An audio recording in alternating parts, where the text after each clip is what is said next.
0.7 R value. Right. What R value means, the R stands for heat resistance. So it will resist heat. So if you've got an R value of 1, let's say it resists heat at a rate of 1. But if you've got an R value of 10, obviously that's massively resisting heat. Right. So what you want is a higher R value, because then you're not going to lose heat out through your walls or your floors or your ceiling. And then in reverse, in summer, when you're trying to keep your house nice and cool, you don't have hot air making its way through the walls or through the floor and stuff and then heating up. But in layman's terms, I guess you're talking about chili bin. Yeah. Right? Yeah. Chili bin effect of Exactly. keeping something warm, keeping something cool. Exactly. Summer, winter, yeah. Yeah, exactly. And then on the whole chili bin thing,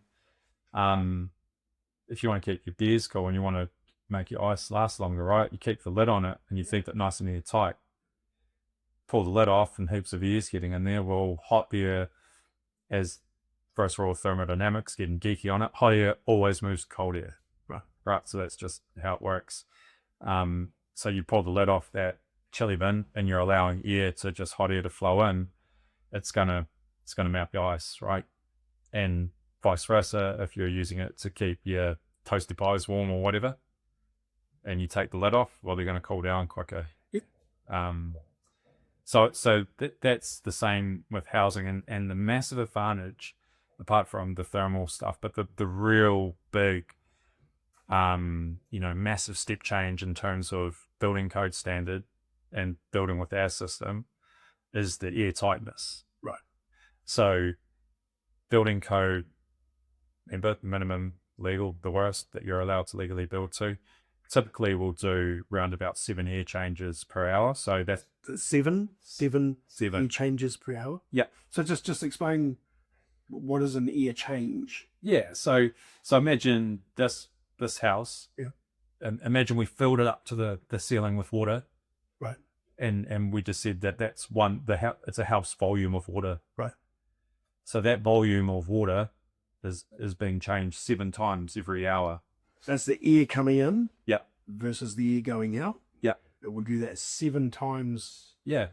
In 1 hour. In 1 hour. And that's your average new build house. If it's built a new build house. If it's built perfectly to the minimum legal standard. Now I'm going to ask you the big question. Yeah. 7 times.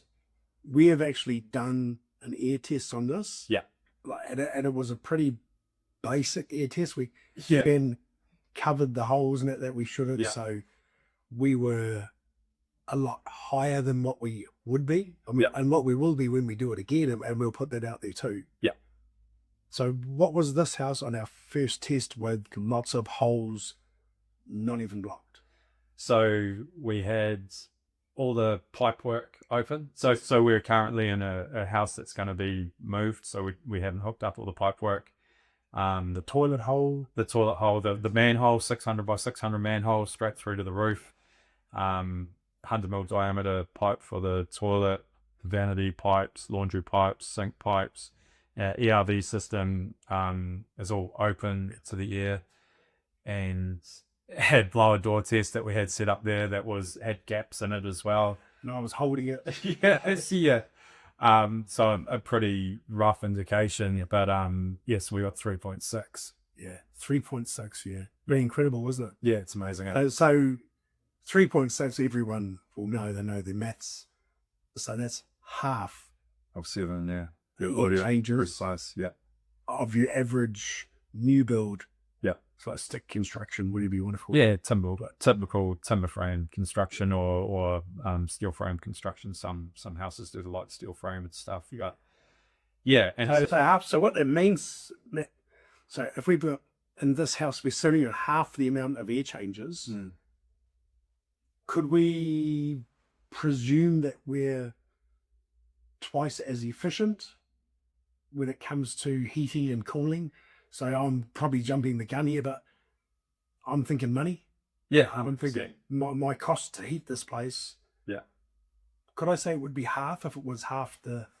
Yeah. So if you isolate the energy that you use for your heat pump, for example, which is what's going to be heating or cooling either 7 air changes every hour or with all these holes in the thing, and we haven't measured it right, but say 3.6. Yeah.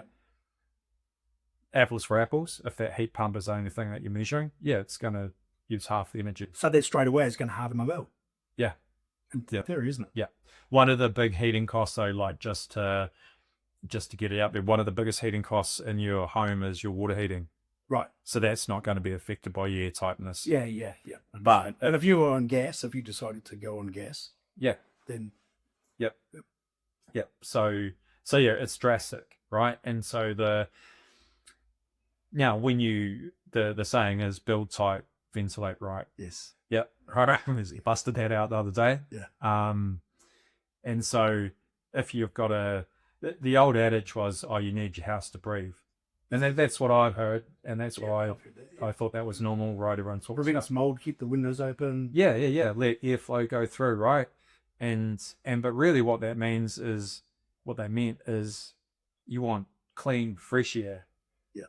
Right? Which is, that theory's good, isn't it? But you're not going to be in your home 24 hours a day, 7 days a week. And we've got to go to work. Yep. We've got to go out of the house, the whole family. We have to close the house up. Yep. So we can't really, in any city you live in, I guess most places in the world, you don't go out and leave everything open. No, the cardio. So it's not practical. not at all. So how do we? Yeah. So what we do with all our homes, every single home has an ERV system put in.